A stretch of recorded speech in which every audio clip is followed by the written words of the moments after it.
I might drink a little more than usual today because, I mean, I don't know when this is airing, but this is a hit day because the guy who sat there, Charlie Kirk, got shot today. Yeah. And I can't stop thinking about it. Yeah. And Neither can I. And we shouldn't.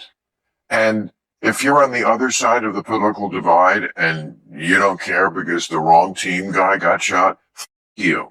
You're what's wrong with this country. All right, folks, let's begin a really serious project. We're talking about Charlie Kirk, a well-known conservative commentator. You know, they're the people who don't want to talk. It's my main issue with them. And Charlie Kirk was a guy who, like, he was always talking. And I talked to him here. You know, the right-wingers say what you want about them, but they talk to you. They're not into this leftist thing. The left really has much more of a, I don't talk to you. I don't want to deal with you. You're deplorable. I can't break bread with you. Yeah. That attitude. And like all the right wingers, they don't have that attitude. Now, again, I didn't vote for them. And Charlie Kirk and I certainly don't agree on much politically, but he sat here. He's a human being. He's not a monster. And a husband and a father. Yes. And I liked him. I liked them all. They're all nice people when you meet them in person. And they're not as crazy as they would. Nobody's as crazy as they make them out to be. And we're never going to solve this unless it begins with both sides agreeing. The news of his sudden death has ignited a fierce debate. And it's not just about the loss of a loud voice on the political right. It's the chilling reminder that America's political conversations can and sometimes do slide into violence. Even Bill Maher has stepped back to reflect on what this means. This moment is pulling the curtain back on the fractures running through the country and forcing people to reconsider how we connect across opposing ideologies. This isn't just another headline to scroll past, it's a turning point, something that feels personal and historic. If you're as intrigued as I am, why not subscribe? It keeps you in the loop and lets me keep bringing you stories that matter. Now let's talk about the real focus here, Charlie Kirk's legacy and how his death is shaking everything further. Kirk wasn't simply a figure yelling into the void. He shaped the tone of modern American discourse. Love him or hate him, his bold, no-holds-barred style got results. His work with Turning Point USA built a cultural juggernaut. And by making politics sharp-edged and confrontational, he managed to grab the attention of young audiences, a nearly impossible task. His debates were fiery, but also captivating. Agree or disagree, people listened.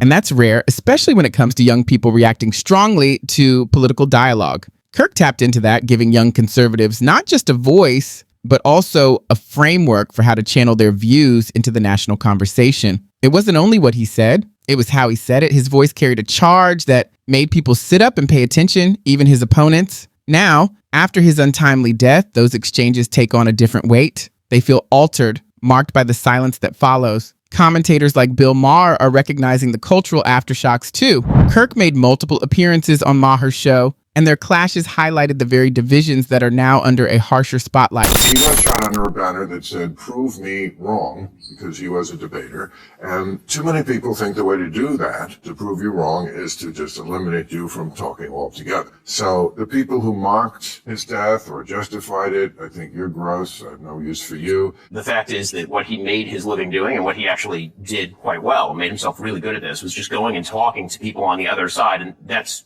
what he was killed doing. He was literally in the middle of answering a question, picked up the microphone, and was shot in the throat.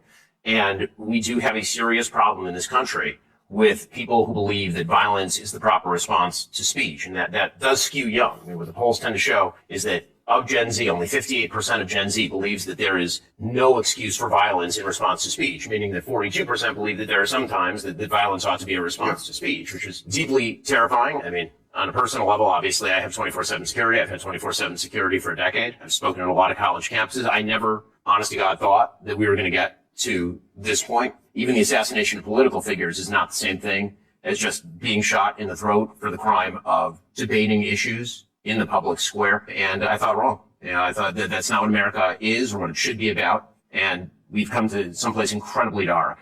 Naturally, both sides agreed on one thing: debate matters.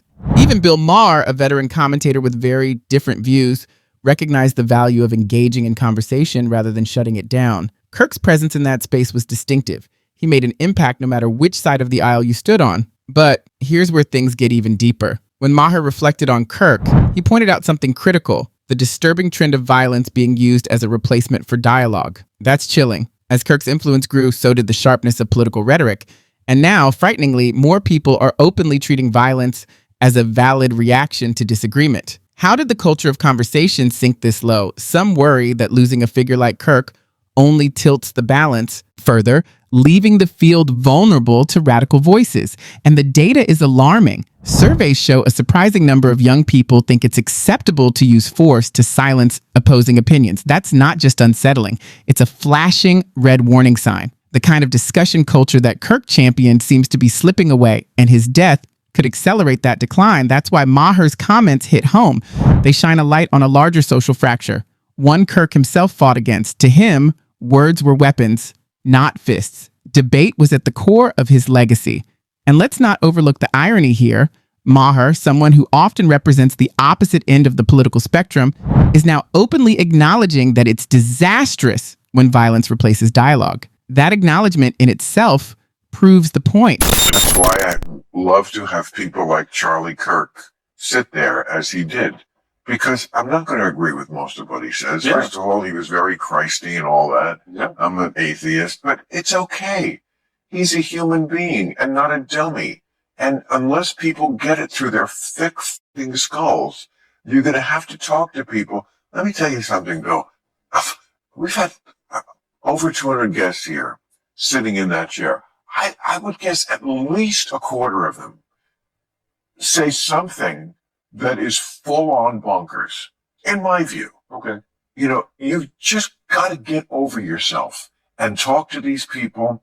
And for all those holes who are like, you know, I can't believe you talked to Trump. Okay, I'm not even going to go into why that's such a stupid opinion, but just where does it end? All right, I can't talk to him. Who's next? People who voted for him? Can I not talk to Joe Rogan? Right. Can't even talk to him. What about Sylvester Stallone? He's such a great guy. Stallone, Rocky. Really? I can't talk to him? Fuck off with this bullshit. In many ways, Kirk's death has pushed people to reflect, not just on his life, but on their own and on the very meaning of democracy itself. Even Bill Maher has acknowledged the danger that comes with losing free speech. That speaks volumes. Each new detail surrounding Kirk's passing feels like a stark reminder of what's at stake if open dialogue fades away. And here's the thing. Kirk likely would have welcomed these conversations. You can almost picture him in a packed campus auditorium, urging students to think critically, debate passionately, and get involved. That was his style. Challenging, sometimes abrasive, but always aimed at sparking engagement. Despite the grief and negativity, there are signs of hope. Young conservatives who admired him are not backing down. His organization hasn't unraveled after this loss. If anything, it's strengthened. Since his death, Turning Point USA has received thousands, yes, thousands of requests to start new chapters. That alone proves the reach of his influence. So maybe there's a silver lining here. The conversation doesn't have to end. If anything, this is a chance to shift from talking at each other to actually talking with each other, the very thing Charlie always pushed for. Now, I'd like to hear from you. Do you think this moment will reshape how we approach debate and disagreement in the future? Share your thoughts in the comments. Honestly, I think Charlie would have wanted that. So let's honor him by keeping the discussion alive.